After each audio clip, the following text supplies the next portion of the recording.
Página 23. Acción, Robert Ringer, 2004. Nada ocurre hasta que algo se mueve. 1.6. Autodeterminación humanista. Como ocurre con el fatalismo, existe una versión atea y divina de la autodeterminación. La versión atea abarca la creencia de que los seres humanos tienen el control total de su destino y que el hombre reina de forma suprema. No rechazo esta creencia por motivos religiosos. Lo rechazo sobre la base de la experiencia, la lógica y los hechos de primera mano. Los humanistas creen que la ciencia invalida a Dios, en el sentido de que Dios se vuelve irrelevante frente a las explicaciones científicas de la naturaleza del universo. ¿Pero lo hace? Cada vez más, un número creciente de astrónomos y físicos espaciales parecen expresar dudas sobre un universo aleatorio. Por ejemplo, la ciencia puede explicar cómo funciona la gravedad, pero no puede explicar por qué funciona de la forma en que lo hace. Sabemos que la gravedad hace que los planetas, las estrellas, las galaxias y otros cuerpos cósmicos actúen entre sí de ciertas maneras predecibles, pero esto no explica en absoluto cómo surgió el principio de la gravedad. De manera similar, los científicos saben cómo funciona la formación molecular, por ejemplo, en las condiciones adecuadas. Dos átomos de hidrógeno siempre se combinarán con un átomo de oxígeno para formar una molécula de agua, pero no saben por qué funciona de esa manera. Saben cómo funciona el viento, pero no saben por qué funciona como lo hace. Etc. En su libro Dios y los astrónomos, Robert Jastrow, fundador del Instituto Goddard de Estudios Espaciales de la NASA, lo expresó de esta manera: para el científico que ha vivido según su fe en el poder de la razón, la historia termina como un mal sueño. Ha escalado las montañas de la ignorancia, está a punto de conquistar la cima más alta mientras se eleva sobre la última roca, es recibido por un grupo de teólogos que han estado sentados allí durante siglos. Claramente, el abismo entre teólogos y científicos parece estar estrechándose hacia una creencia intermedia de que la ciencia no está en conflicto con Dios, sino que es un don de Dios. Consideremos, por ejemplo, la evolución. Supongamos, a efectos de discusión, que la evolución no es solo una teoría, sino un hecho. ¿Esto invalida a Dios? No, al contrario, todo lo contrario. Proporciona un fuerte apoyo matemático a la idea de que existe un poder supremo que controla el universo.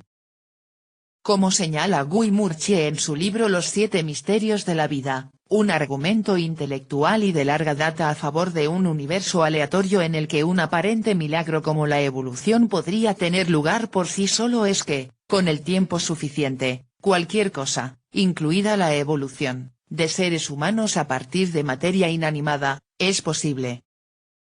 Este argumento, dice Murchie, se basa en la premisa de que si se pudieran sentar suficientes miles de millones de chimpancés frente a computadoras durante suficientes miles de millones de años, el azar les permitiría escribir todas las grandes obras de la literatura. Lo cual suena bien hasta que consideras las matemáticas involucradas. Hay aproximadamente 50 letras, números y signos de puntuación posibles en el teclado de una computadora, y hay 65 espacios de caracteres por línea en un libro promedio. Por lo tanto, un chimpancé tendría una probabilidad entre 50 de acertar en el primer espacio de la primera línea. Como ocurre lo mismo con el segundo espacio de esa línea, el chimpancé tendría una probabilidad entre 50 signo de multiplicación 50, o 50 elevado a la potencia 2, de acertar ambos espacios, es decir, solo las dos primeras letras de la primera palabra de una de las grandes obras, de la literatura. Para los 65 espacios de la primera línea, la cifra saltaría a 50 elevado a la potencia 65, que es igual a 10 elevado a la potencia 110. ¿Qué tamaño tiene 10 elevado a la potencia 110? Según el físico George Gamow, afirma Murchie, es 1000 veces mayor que el número total de vibraciones producidas por todos los átomos del universo desde el Big Bang. Conclusión, no importa cuántos chimpancés o cuánto tiempo se le dedique, ni siquiera una línea de una gran obra podría llegar a existir por pura casualidad. Dado que eres infinitamente más complejo que una línea de un libro, ¿cuáles son las probabilidades de que tú, con todos tus miles de millones de células especializadas y precisas, hayas evolucionado accidentalmente a partir de rocas y tierra durante un periodo de unos pocos miles de millones de años? La evolución en un universo aleatorio, es decir, un universo sin un piloto cósmico, parecería una imposibilidad matemática. Al igual que con el viento y la gravedad, parecería que la única manera en que un fenómeno como la evolución podría haber llegado a existir es a través del trabajo de un poder supremo que está más allá de la comprensión secular. La autodeterminación y el catalizador cósmico. Con el paso de los años, dos fenómenos me han impresionado cada vez más. La primera es la notable capacidad que poseo para determinar el resultado de mi vida. Para aquellos de nosotros que no somos humanistas, nuestra conciencia secular, que incluye nuestra capacidad de observar e interpretar tanto la historia como nuestras propias experiencias, sugiere claramente que podemos ejercer un control considerable sobre nuestro destino. El segundo fenómeno son las fuerzas externas que siempre parecen entrar en juego cada vez que actúo. Cuanto más audaz es mi acción, más poderosas parecen ser estas fuerzas externas. Si el hombre tiene el poder de desempeñar un papel importante en el control de su propio destino, la lógica dictaría que también debe tener una fuente de poder. Secularmente, la mayoría de la gente se refiere a esta fuente de poder como Dios, Alá, Yahvé y una variedad de otros nombres basados en el lenguaje. También podrías referirte a él como el gran hombre en el cielo, y eso no cambiaría lo que él es ni lo que hace.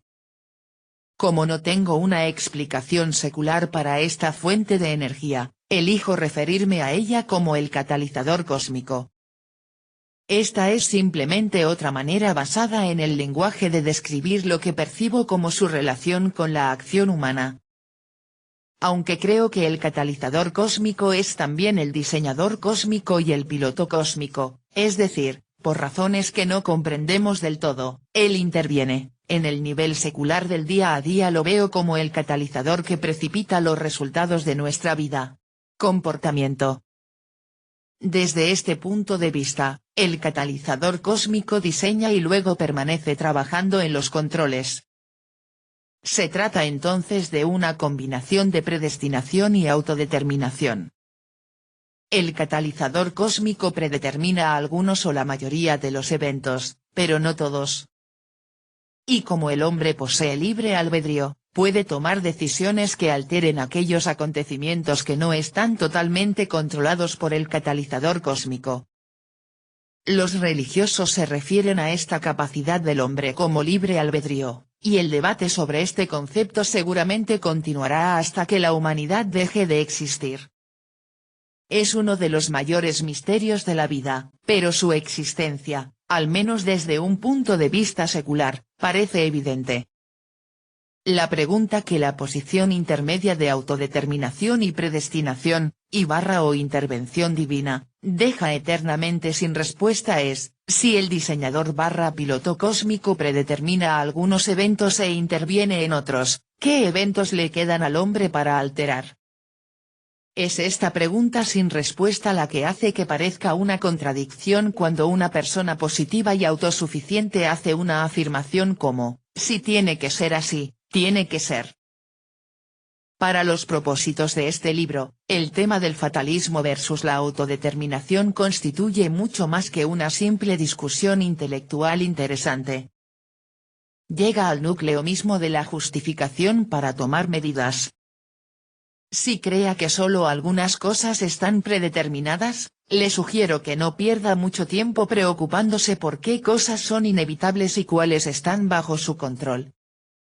tiene mucho más sentido simplemente colaborar y ayudar al catalizador cósmico a realizar sus maravillas. De ahí viene el dicho, Dios ayuda a quienes se ayudan a sí mismos.